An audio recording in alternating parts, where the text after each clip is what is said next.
Hi everyone. कल हमने किया था इनकम मेथड। ठीक है, कौन सा किया था? Income method. इनकम मेथड में हमने देखा कि हमने नेशनल इनकम कैसे निकालनी है, हमारे जीडीपी या टेम्पी कैसे निकालना है। आज उसके आगे चलेंगे steps involve. Income method involves the following steps while computing the national income.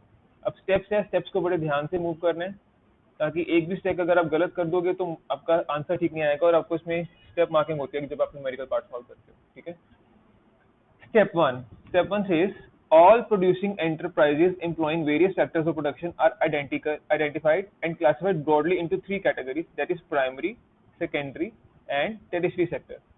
पता है हमारे को प्राइमरी कौन सा होता है, सेकेंडरी कौन सा, टेरिशरी कौन सा होता है? नॉलेज के लिए बता देता हूँ। प्राइमरी होता है जो हमारा नेचर से लिंक होता है, एग्रीकल्चर से लिंक होता है। ठीक है, जो नेचर से लिंक होता है, direct relation with nature. Secondary होता है जो हमारा प्रोसेसिंग का, मैन्युफैक्चरिंग का, प्रोड्यूसिंग का होता है, ट्रेडिंग का होता है। थर्डली हमारा होता है टेक्नोलॉजी वाइज, जैसे मैं पढ़ा रहा हूँ सर्विसेज सब आपकी टेरिशरी में आती है। Factor incomes are grouped into the following heads. अब कैसे कैसे ग्रुप करनी है? कंपनसेशन ऑफ एम्प्लॉइज, हमने लास्ट टाइम स्टडी किया ना लास्ट क्लास में कि हमारे पास कंपनसेशन ऑफ एम्प्लॉइज में कौन सी इंक्लूड करनी है, कौन सी चीज इंक्लूड नहीं करनी। उसके बाद रेंट। ठीक है, उसके बाद इंटरेस्ट। इंटरेस्ट में भी सीखा कि इंटरेस्ट में कौन सा इंटरेस्ट इंक्लूड करना है, कौन सा इंटरेस्ट इंक्लूड नहीं करना। कौन सा इंटरेस्ट इंक्लूड करना है? प्रोडक्शन वाला, और कंजम्पशन वाला इंटरेस्ट इंक्लूड नहीं करना। तो प्रोडक्शन वाला इंक्लूड करना है और कंजम्पशन वाला एक्सक्लूड करना है। नेक्स्ट प्रॉफिट्स, और उसके बाद mixed income of self employed. Mixed income में कौन सी इनकम आ जाती है? सैलरीज भी आ जाती है और वेजेस भी आ जाती है। उसके बारे में एक्सप्लेन किया था। All factors of payments, four factor payments are mentioned above are estimated. उनको एस्टिमेट किया जाता है by adding all the income paid out by all the sectors, primary, secondary and tertiary. We obtain domestic factor income, and national income can be measured by adding the net factor income from abroad to domestic factor income. अभी जो ये paragraph form में लिखा है ना, इसको numerical form में करोगे तो बहुत इजी है। वो कहता है कि जो ऊपर वाली हमने सारी तीनों सेक्टर की इनकम को प्लस करेंगे, राइट, उसमें एनएफआई प्लस कर देंगे तो हमारी नेशनल इनकम आ जाएगी। ऐसे ही होता है। ठीक, पॉल सुडेंस्की कहते हैं national income of a country can be calculated either by taking the sum of incomes paid by the producing units or by the income received by the factors। या तो जो खर्चा करे उसको इकट्ठा कर लो, या तो जो जो इनकम हो रही है उसको इकट्ठा कर लो। बात तो एक ही है ना। अगर केतन जी कुछ एक्सपेंसेस करते हैं तो जिनके ऊपर एक्सपेंसेस किए, टेलीफोन बिल पे किया, किसको पे किया? जियो को, तो जियो वाले को इनकम हो गई, राइट। मैंने पीएसपीसीएल को बिल पे किया बिजली का, उनकी इनकम हो गई। ठीक है, तो जब यहाँ तो कहते हैं या तो सबके खर्चे इकट्ठे कर लो या सबकी इनकम इकट्ठी कर लो। ठीक है, बात एक ही है। Next, domestic factor income. Domestic factor income और एनडीपीएटएफसी लिख लो, याद कर लो। आप पूछते हो कि सर इसका मतलब क्या होता है, अभी भी पूछा था। एनडीपीएटएफसी का मतलब domestic factor income, compensation of employees plus rent plus interest plus profit. अब इन चार चीजों को क्या बोल सकते हैं हम? ये जो चार्जेस इसको क्या बोल सकते हैं? फैक्टर पेमेंट्स बोल सकते हैं, फैक्टर कॉस्ट बोल सकते हैं, बिल्कुल बोल सकते हैं। अपने फोन बंद कर दो, ऑनलाइन वाले मत करना, जो मेरे पास ऑफलाइन है वो बंद कर दो, और मिक्स्ड इनकम को प्लस कर दो। क्लियर? National income NNP at FC. अब एनएनपीएटएफसी का मतलब क्या होगा? उसमें टैक्सेस इंक्लूड होंगे कि नहीं होंगे? नहीं होंगे अभी। तो एनडीपीएटएफसी टैक्सेस इंक्लूड होते हैं एफसी के अंदर? नहीं होते। कब होते हैं? जब वो मार्केट प्राइस पे होता है, इनडायरेक्ट टैक्सेस, राइट। और उसमें क्या प्लस कर देना? Net factor income from abroad. Net factor income from abroad. Steps involve, कहते हैं identifying and classification of producing enterprise. पहले आइडेंटिफाई करो कि कौन सी चीज, कौन सी यूनिट, कौन सा एंटरप्राइज चीज बना रहा है, एस्टिमेट करो। Estimate of factor income, factor income estimate करो। फैक्टर इनकम में क्या क्या आएगा? रेंट आ जाएगा, रॉयल्टी आ जाएगी, इंटरेस्ट आ जाएगा, प्रॉफिट आ जाएगा, और एक और चीज क्या आएगी? वेजेस जो एम्प्लॉयज को देते हैं। एस्टिमेट फैक्टर इनकम्स और पेमेंट्स, उसके बाद जो इनकम है उसको एस्टिमेट किया और पेमेंट उसको एस्टिमेट किया। प्रिकॉशंस, जो ध्यान रखने वाली चीजें हैं। पहली चीज मार्क कर लेते हैं इंपॉर्टेंटली, क्योंकि हाईलाइट करो तो आपको नोट्स करने में आसानी होगी। Transfer payments, transfer payment should not be include in the national income. Transfer payment include नहीं होगी, क्यों? Because transfer payment one sided होती है। आपने किसी को गिफ्ट दिया, मामू बाहर गए हैं, उनसे आईफोन मंगवा लिया, उसके बदले मामू को कुछ दिया नहीं, प्यार दिया, प्यार, प्यार की पैसे में तुलना नहीं होती, तो ट्रांसफर पेमेंट्स होंगी। These payments such as scholarship, old age pension, unemployment etcetera are unilateral payments. The flow of goods and services do not take place in the economy corresponding to these payments. Flow नहीं होता मतलब उसके return में कुछ नहीं होता, double entry नहीं होती।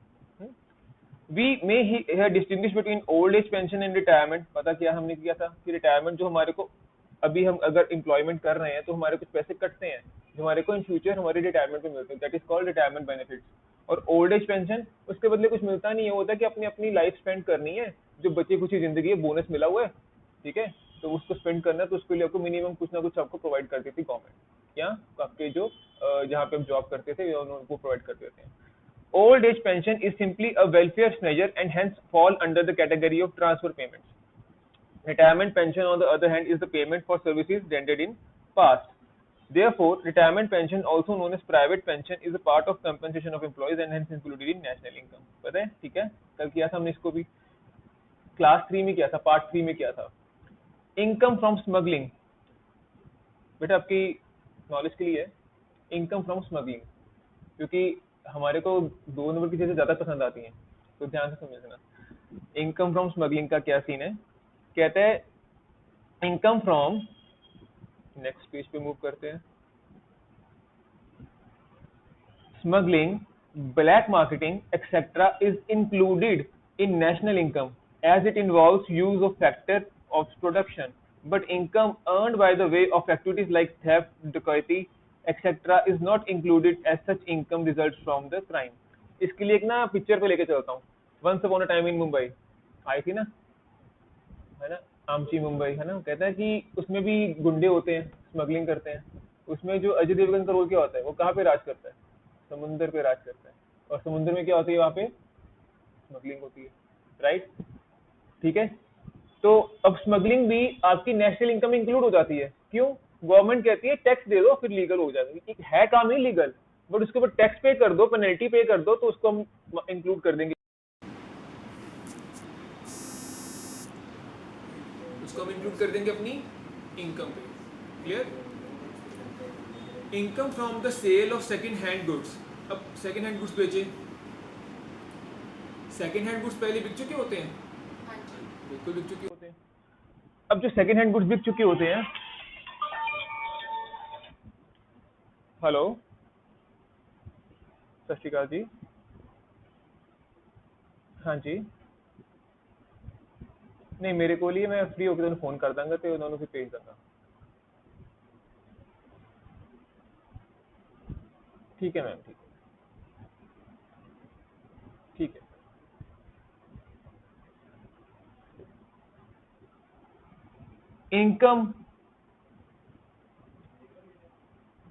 इनकम और money received by way of selling second hand goods, example old car, old house, old TV, is not included in the national income. It is because of the fact that the value of their original sale had already been counted in the year of their respective sales. Now there is only a change in the ownership of the second hand goods. Their transactions do not contribute anything towards the current flow of goods and services. However, brokerage or commission paid to the broker or commission agent on the sale and purchase of goods, if any, is included because the new factor income is generated. क्या हुआ, देखो, मान लो जसकीरत ने एक गाड़ी ली, Audi, कितने की ली, 1 करोड़ की ऑडी, ठीक है, ऑडी गाड़ी ली 1 करोड़ की ली। अब जसकीरत कहता है मेरा मन नहीं बस में आया, मेरे को अच्छी नहीं लगी, मैं ये बेच देता हूँ। उसने बोला कि सर आप खरीदोगे, मैंने बोला हाँ भाई खरीदूंगा बट पैसे नहीं। कहता कोई बात नहीं सर, 20,000 में 20 लाख में खरीद लो। मैंने कहा हाँ हाँ 20 लाख में खरीद लूंगा।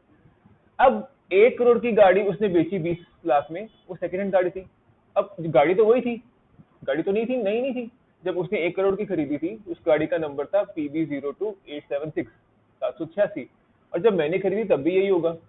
तो गाड़ी में कोई चेंज नहीं हुआ, कोई उसमें फैक्टर्स ऑफ प्रोडक्शन ऐड हुए नहीं, कोई उसमें उसको उल्टा डेप्रिसिएशन लगी होगी, राइट, तो उसमें कोई एडिशन नहीं हुई, तो हम उसकी वैल्यू को नेशनल इनकम इंक्लूड नहीं करेंगे। बट जिस डीलर के थ्रू मेरे को जसकीरत मिला होगा, उसने बोला गाड़ी दिलवा देता हूँ, ऑडी है, 1 करोड़ की नहीं है, 20 लाख की मिल रही है, ठीक है, एग्जाम्पल है, एग्जाम्पल की तरह लेना, भावुक मत हो जाना, ठीक है। तो अब वो 20 लाख की मुझे मिल रही है, तो कहता मैं कमीशन लूंगा 1 लाख। मैं कहा ले ले यार, मेरे को 21 की पड़ जाएगी, कोई दिक्कत नहीं है। तो 1 लाख जो कमीशन है वो गाड़ी के ऊपर नहीं जनरेट हुई है, वो नई फैक्टर पेमेंट जनरेट हुई है, ये सो नो, पहले नहीं थी वो, तो वो इंक्लूड हो जाएगी नेशनल इनकम में, बाकी गाड़ी की कॉस्ट होगी नहीं होगी। इसके ऊपर जीएसटी भी होता है, और तब आप जीएसटी करोगे तब पढ़ोगे, ठीक है। फोर्थ पॉइंट कहता है include free service provided by the owners of production units. अब कई बार आप क्या, चलो पहले पढ़ लेता हूँ फिर बोलता हूँ।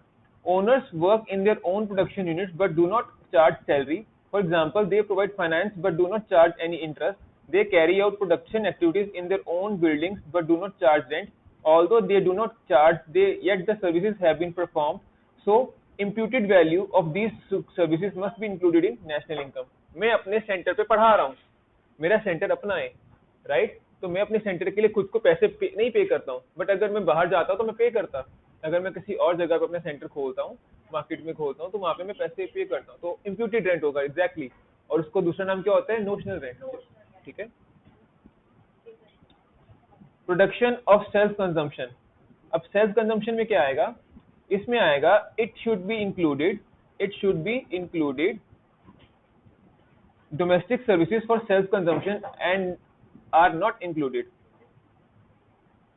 domestic services for self consumption are not included, जो अपने self consumption के लिए सर्विसेज की ना वो इंक्लूड नहीं होगी, but if the same are produced by the paid domestic servants such as cooks, gardeners, guards, they will be included in national income। आपके घर में गेस्ट आते हैं, आपके घर में गेस्ट आते हैं, पता लगा बाहर से मामा जी आ रहे हैं, ढेर सारे गिफ्ट ला रहे हैं, तो होता है कि पहले पहले हम क्या करेंगे, वो आएंगे तो पहले 3-4 डिशेस बनाएंगे, डेजर्ट्स बनाएंगे, मम्मा बना लेते हैं, तो मम्मा अपने लिए मेहनत कर रहे हैं, उसके बदले में खुद को पे करेंगे नहीं, वो डोमेस्टिक में काउंट होता है कंजम्पशन के लिए। अगर आप कुक हायर करते हो, मेरे कोलो नहीं होता, कुक ਨੂੰ बुला लेने हैं, है ना, आजकल तो ये ट्रेंड है। हमारी मम्मा की जो जनरेशन है वो लास्ट जनरेशन है जो काम करती थी किचन में, हम लोग रेडीमेड वाले हैं, जोमेटो वाले हैं, ठीक है, स्विगी वाले हैं, तो बाहर से कुक हायर कर लेते हैं, ठीक है, यहाँ हलवाई बिठा लेते हैं, अगर मैं देसी में बात करूं तो। अब वो अपने पैसे लेकर जाएंगे कि नहीं लेकर जाएंगे बनाने के लिए, तो वो इनकम उसकी नेशनल इनकम में काउंट होगी, बिल्कुल होगी। और जो अगर हलवाई ना होते तो मम्मा काम करते या घर में जो मेंबर्स हैं वो हेल्प करते, तो वो इनकम होती नहीं होती, बट कहीं ना कहीं वो लव एंड अफेक्शन के रिलेशन में है, ठीक है ना। तो कहते हैं कि अगर आप बाहर से कुछ हायर करते हो, गार्डनर हायर करते हो अपने गार्डनिंग के लिए, तो गार्डनर की सैलरी नेशनल इनकम में काउंट होगी, अगर खुद करते हो वो काउंट नहीं होगी। यस सर, ठीक है ना, वेरी गुड। पैसे की भाषा समझते तुम लोग।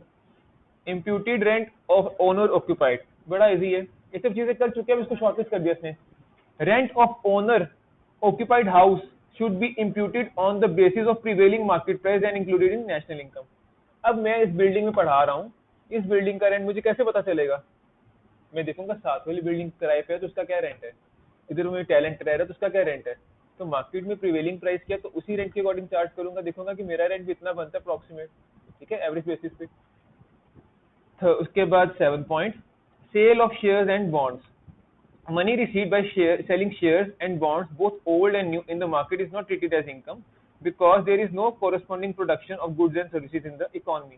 ये किस में आता है, sale of shares and bonds, capital gains में आता है, पता आपको, इनकम टैक्स में एक चैप्टर होता है कैपिटल गेन्स, ये उसमें आता है, उसमें भी ट्रांसफर पेमेंट्स होती है कि ट्रांसफर किस किस को काउंट करेंगे, राइट, तो उसके अकॉर्डिंगली मूव आउट करता है। ये इसलिए बता रहा हूँ बिकॉज इन फ्यूचर में अब तब समझोगे तो होता है कि तब लगता है कि अभी ये नया है, अभी कुछ सुना होगा ना तो या तो यार कुछ ऐसी बात सुनी थी, हाँ बचपन में जब हम +2 में थे तब सुनी थी ये बात। विंडफॉल गेन्स, अब ये क्या होता है, नाम देखो विंडफॉल गेन्स, ऐसा किसी रिजॉर्ट का नाम है। मुस्कान, मैंने भी क्या बोला, हाँ रिजॉर्ट का नाम नहीं है, आपके टॉपिक का नाम है। In the national income windfall gains like income from lotteries are not included. Windfall gains Hindi में बोलूं, छप्पड़ फाड़ के देता है भगवान, समझ गए, देने वाला जब भी देता वो ऊपर देख रहा है छप्पड़ फाड़ के, बेटा मत फटेगा तो मलबा गिरेगा। Because it is an effortless income, no inputs are use, no pains are taken here, तो विंडफॉल गेन्स भी हमारे पास आ गए in the national income, windfall gains are not included, lotteries are not included, clear. Indirect taxes, अब indirect taxes क्या है, क्या होते हैं इनडायरेक्ट टैक्सेस, बोलो, जीएसटी, इनडायरेक्ट टैक्सेस जो आप किसी बंदे को पे कर देते हो, गवर्नमेंट के एजेंट को, वो आगे उसकी ड्यूटी होती है गवर्नमेंट को पे करना, जमा करवाना। इनकम टैक्स हम खुद पे करते हैं गवर्नमेंट को, that is direct tax. Indirect taxes जैसे टोल प्लाजा है, आप वहाँ पे टोल को जमा कराते हो, वो आगे गवर्नमेंट को जमा करवाते हैं, इनडायरेक्ट टैक्स। ठीक है। जीएसटी, अभी पिज़्ज़ेरिया जाओ खाने के लिए, डोमिनोज जाओ खाने के लिए, वो टैक्स चार्ज करेंगे आपको, राइट? तो वो गवर्नमेंट को डिपॉजिट करवाएंगे indirectly. Tend to raise the market price of goods and services, hence these are included in national income or market price. Included in national income at market price. Clear? आगे corporate tax and income tax. चलिए corporate tax and income tax के बारे में study करते हैं। Since corporate tax is a part of profits, it should not be separately included in national income. Instead, profits before deduction of corporate tax have to be included. Likewise, compensation of employees includes income tax. Hence, income tax by the employee should not be included in separately. मैं केतन को income देता हूँ 10 लाख की, ठीक है? 10 लाख मेरे से वो अर्न करता है, मेरी फर्म से अर्न करता है, मैं एम्प्लॉयर हूँ, वो एम्प्लॉई है। अब जब उसको इनकम दूंगा ना, तो उसकी एक रिटर्न प्रिपेयर होती है इनकम टैक्स के अंदर, तो उसके ऊपर उसको टैक्स लगता है। तो जो मैंने 10 लाख दिया उसमें टैक्स इंक्लूडिंग है, तो टैक्स चार्ज, हाँ कहीं ना कहीं एक प्रोविजन आते हैं कि मेरे को टैक्स काट के उसको पेमेंट करनी होती है, वो अलग चीज है, वो बाद में करेंगे। बट मान लो कि मैंने उसको 10 लाख पेमेंट की, तो उस 10 लाख के ऊपर टैक्स देगा ना वो, तो उसके हाथ में कितने पैसे बचे? मान लो उसमें से 10 लाख में से उसने 1.5 लाख टैक्स दे दिया, तो अब उसके हाथ में कितने बचे? 8.5 लाख। 8.5 लाख क्या हो जाएगा? Personal disposable income. समझ गए? टैक्सेस इंक्लूड थे कि नहीं थे? तो उसको सेपरेटली दोबारा इंक्लूड नहीं करते, उल्टा डिस्पोजेबल निकालने के लिए माइनस करते हैं। Death duties, gift taxes and wealth tax. आपको पता है पहले एक वेल्थ टैक्स होता था, जिसके पास जितनी पैसे हैं उसके ऊपर वेल्थ टैक्स लगता था, अभी ये अबॉलिश है, उसमें भी इन फ्यूचर आ जाए। Death duties, gift tax and wealth tax are paid out of wealth और past savings of the tax payer, hence they should not be included in national income. वो नेशनल इनकम का part नहीं बनेगा। उसके आगे कुछ न्यूमेरिकल पार्ट्स हैं, numerical अभी होमवर्क के लिए दे रहा हूँ, चलो कुछ करते हैं, एक दो न्यूमेरिकल्स करते हैं हम। गिवन क्या है? वेजेस गिवन है, ऑपरेटिंग सरप्लस गिवन है, रेंट गिवन है, mixed income of self employed given है, इंटरेस्ट गिवन है, employees contribution to social security and net factor income from abroad negative में है। अभी देखो ऑपरेटिंग सरप्लस गिवन है, मुस्कान ध्यान देना बेटा, ऑपरेटिंग सरप्लस गिवन है, ऑपरेटिंग सरप्लस के अंदर क्या क्या आता है? रेंट आ जाता है, दोबारा इंक्लूड करेंगे अगर ऑपरेटिंग सरप्लस लेंगे? नहीं करेंगे। Very good, very good. अब इसके अकॉर्डिंगली हम सम करते हैं। देखो नेशनल इनकम एट एनएनपी निकालना है, national income at NNP at FC, तो फॉर्मूला क्या होगा? अब इसने 1 2 3 4 कर दिया, तो 1 2 3 4 के लिए थोड़ा सा स्क्रीन को जूम आउट कर रहा हूँ। 1 क्या है? Wages and salaries, wages and salaries आ गया, आ गया। सेकंड क्या है? ऑपरेटिंग सरप्लस, ऑपरेटिंग सरप्लस आ गया, आ गया। अब ऑपरेटिंग सरप्लस के अंदर हमारे पास रेंट आ जाएगा, दोबारा रेंट इंक्लूड करेंगे? नहीं करेंगे। क्या इंक्लूड करेंगे? फोर्थ है mixed income, mixed income separately आती है, वो इंक्लूड करेंगे? बिल्कुल करेंगे। आगे मिक्स्ड इनकम भी आ गई। और उसके बाद देखो मिक्स्ड इनकम के इंटरेस्ट है, इंटरेस्ट गिवन है, इंटरेस्ट तो ऑलरेडी ऑपरेटिंग सरप्लस में आ जाएगा, नहीं करेंगे। उसके बाद क्या है हमारे पास? Employees contribution to social security, include करेंगे? बताओ। एम्प्लॉयज कंट्रीब्यूशन, एम्प्लॉयर कंट्रीब्यूशन करते हैं, एम्प्लॉय कंट्रीब्यूशन नहीं करते, कल भी बताया था, मार्क किया था ग्रीन रेड कलर का। हाँ, और नेट फैक्टर इनकम ये तो करेंगे इंक्लूड, ये तो करेंगे इंक्लूड। तो देखो उसने जो जो चीजें इंक्लूड की वो कौन सी हैं हमारे पास? ये एनएफआई है, ये हमारे पास इसका नाम था mixed income of, mixed income 250 क्या था मेरे पास? सरप्लस था, और 500 क्या था मेरे पास? Wages and salaries. तो हमारा आंसर आ गया। सिंपली जब आप अपने कंसेप्ट को लॉजिकली अंडरस्टैंड कर लेते हो ना, तो प्लस माइनस ही रह जाएगा इसके अंदर, नथिंग एल्स। क्लियर? आगे कुछ होमवर्क दूंगा, इसको नोट्स में बना के दे दूंगा, डिस्क्रिप्शन में डाल दूंगा, लिंक डाल दूंगा इसका पीडीएफ का, ठीक है? आगे आता है एक्सपेंडिचर मेथड। अब what is expenditure method? This is the last method जो हमारे सिलेबस में है। क्लियर? आईएससी बोर्ड में है, सीबीएसई बोर्ड में है, पंजाब बोर्ड में है। हाँ, सेकंड सेमेस्टर में किसी अभी पंजाब बोर्ड के सेकंड सेमेस्टर में नहीं है, बट फिर भी करवा रहा हूँ, इन फ्यूचर आपके लिए हेल्पफुल हो जाएगा। चलिए इसको करते हैं। एक्सपेंडिचर मेथड, एक्सपेंडिचर का मतलब क्या होता है? खर्चा, खर्चा। Now we shall take up the expenditure method. Under the expenditure method, national income is estimated by aggregating all the final expenditures in an economy during a year. एक साल के अंदर कितने खर्चे किए, मुस्कान ने क्या क्या खरीदा? सब कुछ खरीदा होगा, कपड़े खरीदे होंगे, मोबाइल खरीदा होगा, मोबाइल कवर खरीदा होगा, हेडफोन खरीदे होंगे। हाँ, कॉपीज नहीं खरीदी होंगी, बुक्स नहीं खरीदी होंगी, घुमाई जरूर होंगी। तो हर चीजें इंक्लूड कर लेनी जो उसने खरीदी थी। In other words, expenditure method measures the disposal of gross domestic product. क्या बोलते हैं? Disposal of gross domestic product. Domestic product here is measured as a flow of final expenditure on goods and services produced in an economy in a year. The disposition of generated income can taken in two forms. It can either be consumed by the household or general government. या तो household में consume होती है, general government में final consumption, or may be used to create assets, that is capital formation, by different categories of producers. That is why expenditure method is also called consumption investment method और income disposal method. नाम याद कर लो, CIM और IDM, CIM and DIM। अभी पूछूंगा ना product method का दूसरा नाम क्या है, नहीं आएगा। प्रोडक्ट मेथड का बेटा नहीं आएगा, कल मार्क करवाया था। यहाँ से पता लगता है हम घर जाके रिवीजन नहीं करते हैं। पेपर हमारे इसी साल में है, इसी साल में है, अगले साल नहीं है। फैक्टर पेमेंट मेथड, हाँ वो तो पहले में था, वैल्यू एडिड मेथड, वो फर्स्ट मेथड था। हाँ, कंफ्यूज इसलिए होते हैं तो कि आप घर जाके रीड आउट नहीं करते हो, ब्रिक बाय ब्रिक चलते रहो तो सब कुछ होगा। स्टेप्स इन्वॉल्व में आते हैं। Identify economic units incurring final expenditure. जोन से यूनिट्स फाइनल एक्सपेंडिचर कर रहे हैं। मान लो मैं कुछ रॉ मटेरियल प्रोड्यूस करके केतन को दे रहा हूँ, केतन को आगे उसको प्रोसेस करके अपना फाइनल प्रोडक्ट बना रहा है, तो कहता है फाइनल वाले को देखो, फाइनल वाले को, ठीक है, फाइनल एक्सपेंडिचर को। Various economic units which incur final expenditure within the domestic territory of a country can be grouped under household sector, producing sector और government sector and rest of the world sector. Classify the final expenditure. The final expenditure are classified into the following 5 main categories. Private final consumption expenditure, इसको किस नाम से denote करते थे? C, private final consumption expenditure. Government final consumption expenditure, ये कहां से denote होता था? जी, कैसे डिनोट होता था? जी। उसके बाद gross domestic fixed capital formation और इन्वेस्टमेंट्स आए। देखो ना, अगर आप मोटा मोटा बताऊं, कुछ कमाते हो, जसकीरत को कुछ कमाता है, 10 लाख रुपए कमाता है, उसमें से या तो तू गवर्नमेंट को टैक्स दे देगा तो जी चला जाएगा, गवर्नमेंट उसको वेलफेयर में लगाएगी, right.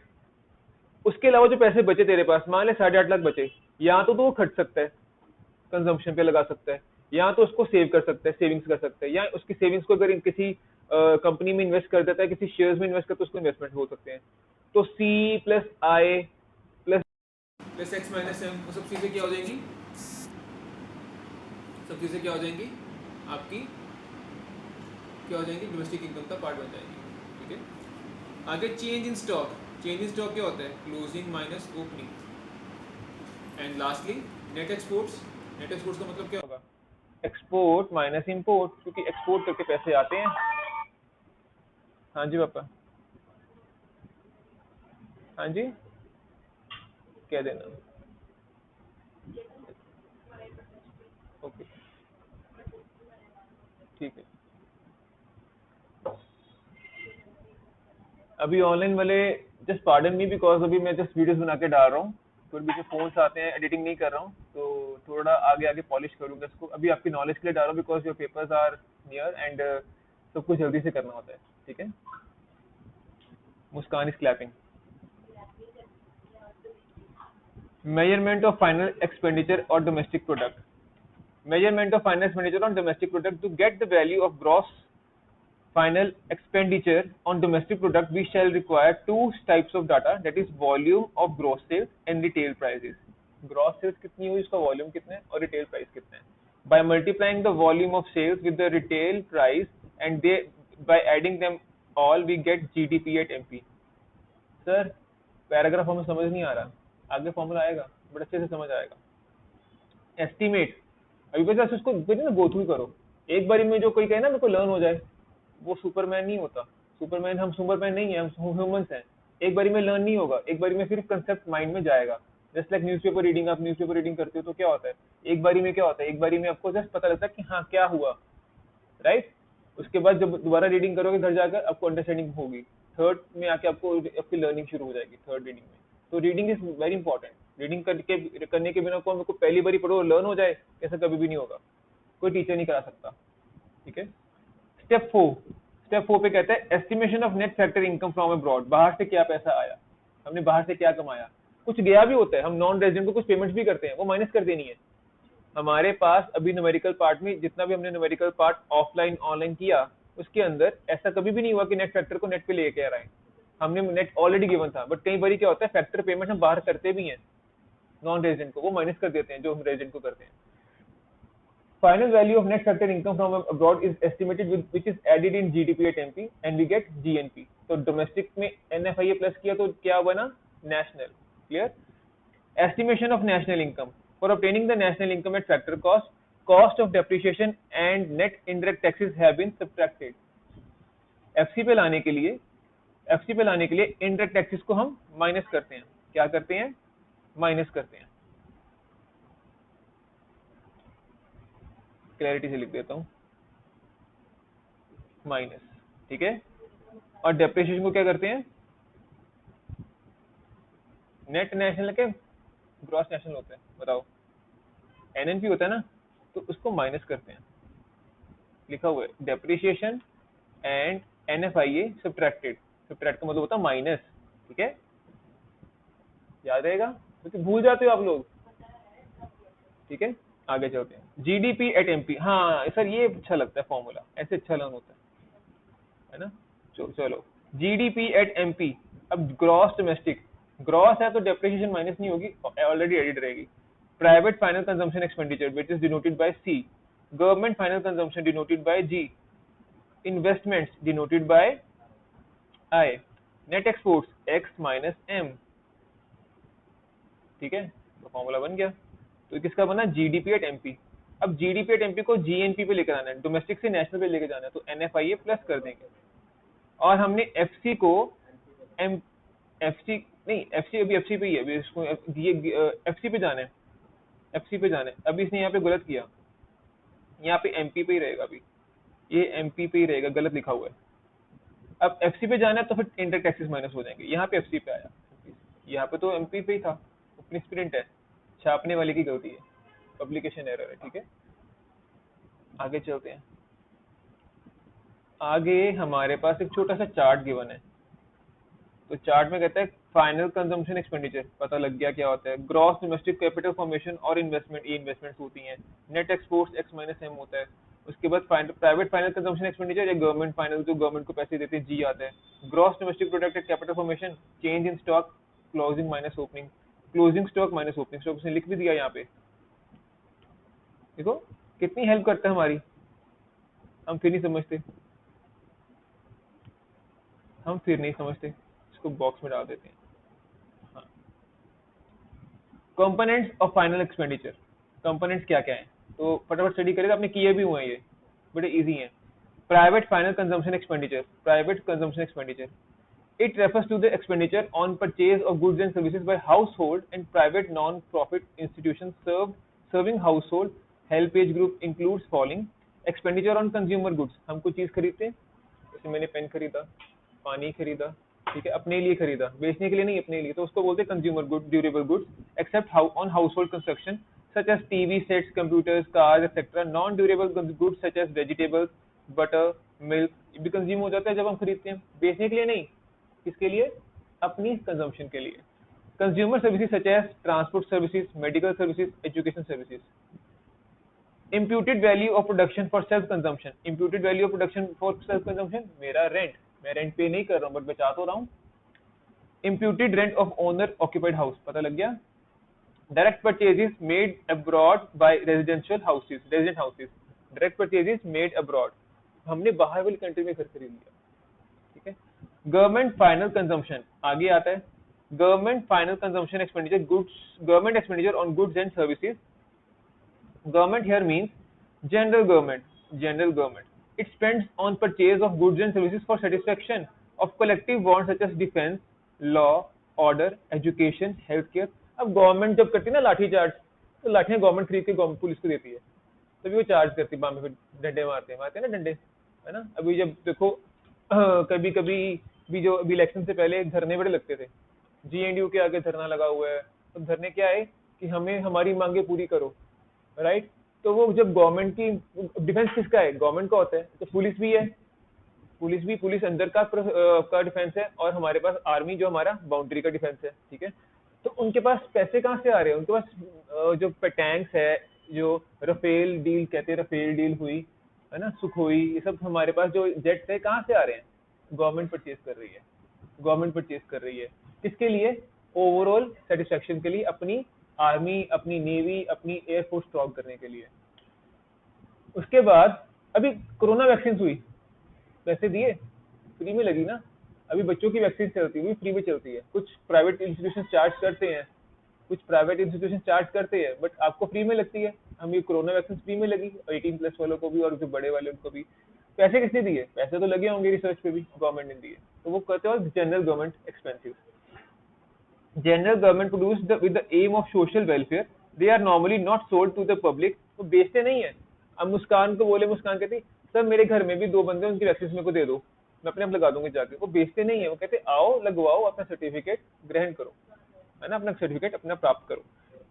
They are normally not sold to the public. These services are valued at their cost to the government. The cost of goods and services produced by the government mainly consists of 2 items. अब government ने बनाई और government ने लोगों को दे दी, लगा दी, उस पर टैक्स लगाएगी, खुद पे टैक्स कौन ना लगाएगी, ये सुनो, ठीक है। तो कहता है खुद के ऊपर कॉस्ट पे बियर करती है, किस पे बियर करती है, कॉस्ट पे, कॉस्ट ऑफ गुड्स।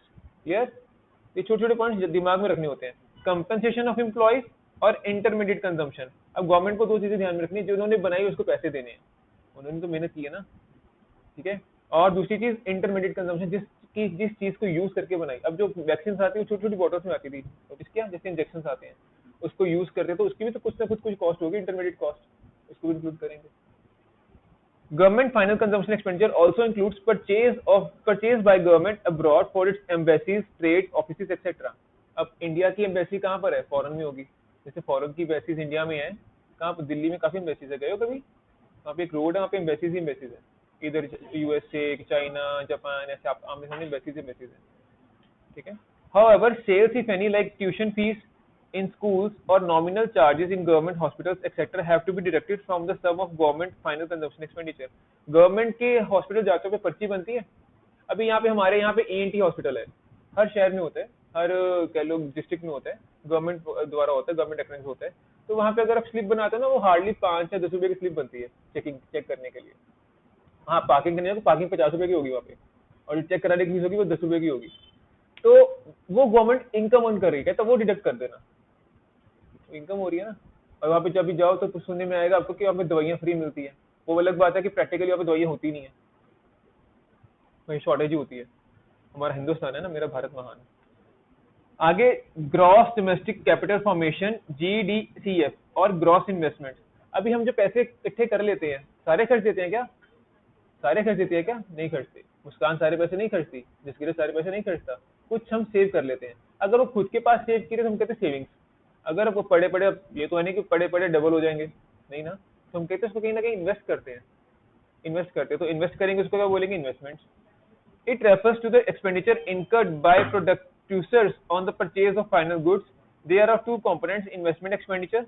कौन कौन से होंगे, gross domestic fixed capital formation, gross domestic fixed capital formation, और gross domestic fixed investment, that is expenditure incurred on purchase of fixed assets. It is further divided into the following categories: business fixed investments, ये क्या होती हैं, ध्यान से समझना। Expenditure on business fixed investments like expenditure on purchase of new asset, plant मतलब पौधा नहीं, कोई ना कोई इक्विपमेंट लगाया, ठीक है, प्लांट उसको बोलते हैं, प्लांट एंड मशीनरी वाला plant, very good. Plant, machinery, equipment etcetera in domestic market. अपनी डोमेस्टिक मार्केट कौन सी, घरेलू मार्केट, इंडिया की मार्केट, इंडियन इकोनॉमी की मार्केट। हाँ, gross residential construction investments, gross residential construction investments, expenditure on purchase or construction of new houses by the household। अभी आजकल आपको पता है फ्लैट सिस्टम आ चुका हुआ है, फ्लैट सिस्टम बन गया हुआ है ना हर जगह। मोस्टली अब क्या हो रहा है कि फ्लैट्स बन रहे हैं, आउटस्कर्ट्स के, अमृतसर के आउटस्कर्ट्स पे चले जाओ, जलंधर चले जाओ, चंडीगढ़ चले जाओ, चंडीगढ़ अंबाला रोड जाओगे ना अगर, अगर चंडीगढ़ अम्बाला रोड गए हो तो वहां पे तो उस रोड 52-53 किलोमीटर के वहां पे फ्लैट ही फ्लैट बने हुए हैं, कोई ऐसी जगह है ही नहीं कि एक कॉलोनी खत्म दूसरी शुरू, एक खत्म दूसरी शुरू। क्यों? क्योंकि वो कंस्ट्रक्शन बाय हाउस हो, किसके लिए हो रही है? हाउस होल्ड के लिए हो रही है, रहने के लिए हो रही है तो एक्सपेंडिचर तो हो रहा है, कंजम्पशन भी हो रही है रॉ मटेरियल की। तो किसमें है कि ग्रॉस रेजिडेंशियल कंस्ट्रक्शन इन्वेस्टमेंट, ठीक है, बिल्डर्स ने इन्वेस्टमेंट की होती है ना वहाँ पे। Gross public investments expenditure on public fixed investments, that is expenditure on construction of flyovers, roads, bridges etc by the government। अभी ये जो बीआरटीसी प्रोजेक्ट बना हमारे यहाँ पे, बीआरटीसी प्रोजेक्ट, ठीक है, अब वो किसने बनाया? गवर्नमेंट ने बनाया। उसके अंदर क्या चलता है? बसेस चलती हैं। तो हमारे को उस कई बार, अब जो हमारे यहाँ पे अमृतसर में भंडारी पुल है, भंडारी पुल है, भंडारी पुल के ऊपर नया पुल बन गया, किसने बनाया? आपने बनाया? नहीं। आपने बनाया? नहीं। आपने बनाया? हम सब ने मिलकर बनाया गवर्नमेंट को पैसे देकर, in the form of taxes, right? Yes। तो वो किसके लिए बना? अकेला मुस्कान के लिए बना? नहीं। अकेला जसकीरत के लिए बना? नहीं। अकेला कर्तव्य के लिए बना? नहीं। किसके लिए बना? वो हमारा सबके लिए बना, सोशल वेलफेयर के लिए बना। Net purchases of second hand physical assets from abroad. अब net purchases of second hand assets, अब बाहर से सेकंड हैंड चीजें खरीद रहे हैं, फॉरेन से, वो तो फर्स्ट टाइम इंडिया में आ रही है। माइंड इट, इंडिया के अंदर सेकंड हैंड चीज खरीदी, फॉरेन से खरीद के सेकंड हैंड चीज इंडिया में ला रहे हैं। अब कहता है क्या लोग क्या करते हैं, मैं आपको बता देता हूँ। निटिंग, निटिंग समझते हो? निटिंग का काम होता है जो कपड़ा बनता है, फैब्रिक बनता है, ठीक है, कपड़ा बनता है आपका। पहले किससे बनी मेरी शर्ट? किससे बनी? धागे से बनी। धागे को प्रोसेस किया, निटिंग का काम होता है, उसको बोलते हैं निटिंग का बोल देते हैं, प्रोसेसिंग बोल देते हैं, फैब्रिकेशन बोल देते हैं, कपड़ा बनाना। इधर धागा होता है, उस साइड पे कपड़ा बन रहा होता है। अब इंडिया की जो मशीन है ना वो कॉस्टली है, ठीक है, या इतनी प्रोडक्टिव नहीं है, चाइना से इंपोर्ट करते हैं लोग। चाइना से कैसे इंपोर्ट करते हैं? चाइना में जो फर्स्ट हैंड मशीनरी है वो कितनी की है? मान लो 50 लाख की है, मान लो, और जो सेकंड हैंड है वो 15 लाख की मिल जाती है। तो गवर्नमेंट कहती है कि उसके ऊपर टैक्स लगेगा, मान लो 5 लाख टैक्स भी लग गया, फिर भी 20 लाख की पड़ी। इंडिया के अंदर जो मशीनरी वो 60-70 लाख की है, फिर भी उसकी प्रोडक्शन कैपेसिटी अच्छी नहीं है, तो चाइना से इंपोर्ट कर लेते हैं। चाइना से इंपोर्ट कौन सी की? Second hand. अभी जो ये बोर्ड बनते हैं, फ्लेक्स बोर्ड बनते हैं, डिस्प्ले बोर्ड, एडवर्टीजमेंट बोर्ड, उसकी भी मशीन होती है बड़ी सी, वो भी सेकंड हैंड खरीदते हैं लोग। वो खरीदते हैं, उसमें प्रिंट निकालते हैं। मोस्टली लोग सेकंड हैंड खरीद लेते हैं। क्यों? एक तो उसकी फर्स्ट हैंड कॉस्ट बच जाती है। अगर वो इंडिया से खरीदी है तो सेकंड हैंड कॉस्ट की वैल्यू नेशनल इनकम इंक्लूड नहीं करेंगे, अगर फॉरेन से खरीदी तो इंक्लूड करेंगे, ठीक है, फॉरेन से तो पहली बार इंडिया में आ रही है। इन्वेंट्री इन्वेस्टमेंट और change in stock. Change in stock मतलब सीधी सी बात, closing minus opening. It refers to the physical change in stock of raw material, semi-finished goods lying with the producer. It is estimated as the difference between the closing stock and the opening stock of the year. Just the difference. आगे GDFCF, gross domestic capital formation, is equal to gross domestic fixed capital formation plus change in stock. So GDFC can also be found in another way, just as under gross domestic capital formation. ध्यान से देखो, gross domestic capital formation is equal to gross business fixed investments plus gross residential construction investments। तो इसको मैं लिख देता हूँ GRCI plus GPI plus investment inventory investment, ठीक है, और ऊपर इसको क्या बोलेंगे? GBFI।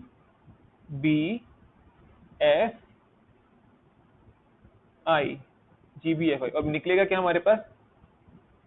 GD capital formation, gross domestic capital formation is equal to जो gross business fixed assets investment की है, फिक्स इन्वेस्टमेंट की है, ग्रॉस रेजिडेंशियल कंस्ट्रक्शन में इन्वेस्टमेंट की है, ग्रॉस पब्लिक इन्वेस्टमेंट की है, और इन्वेंट्री में चेंज हुआ है।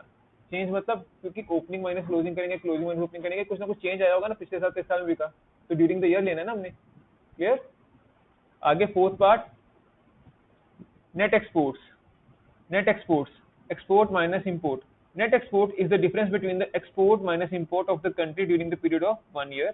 Export refers to the expenditure by the foreigners on purchase of domestic goods, whereas import refers to the expenditure by the resident on foreign goods.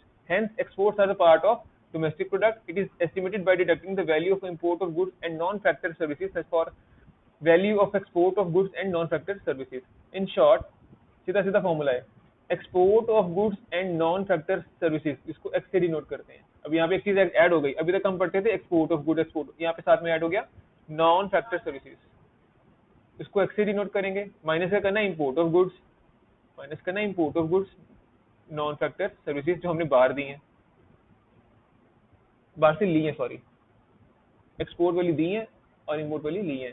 अभी आपको पता है इंडिया के अंदर काफी बीपीओ सेंटर्स खुल चुके हैं आपके फॉरेन के काफी बीपीओ सेंटर, मतलब बिजनेस प्रोसेसिंग आउटसोर्सिंग की, उनकी कंप्लेंट सेंटर इंडिया में है, सर्विस सेक्टर इंडिया में है, एप्पल वालों का सर्विस सेक्टर इंडिया में आ चुका हुआ है, टेस्ला भी अभी कोशिश कर रहा है, स्टारलिंक उसके सैटेलाइट, तो उसकी वो जो सेंटर्स खुल रहे हैं, इंडिया इंडिया एक तरह का क्या बन गया, उनकी लेबर डिपार्टमेंट बन गया, उनकी एक तरह की कंप्लेंट हैंडलिंग यूनिट बन गया, तो आउटसोर्स कर देते हैं कि आपको हम साल पे इतना पैकेज देंगे, आपने हैंडल करनी कंप्लेंट हमारी,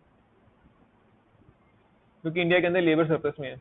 By adding above mentioned 4 items of expenditure within the domestic territory, we can get GDP at MP। अब ये फॉर्मूला थोड़ा सा अलग था, नोटिस किया?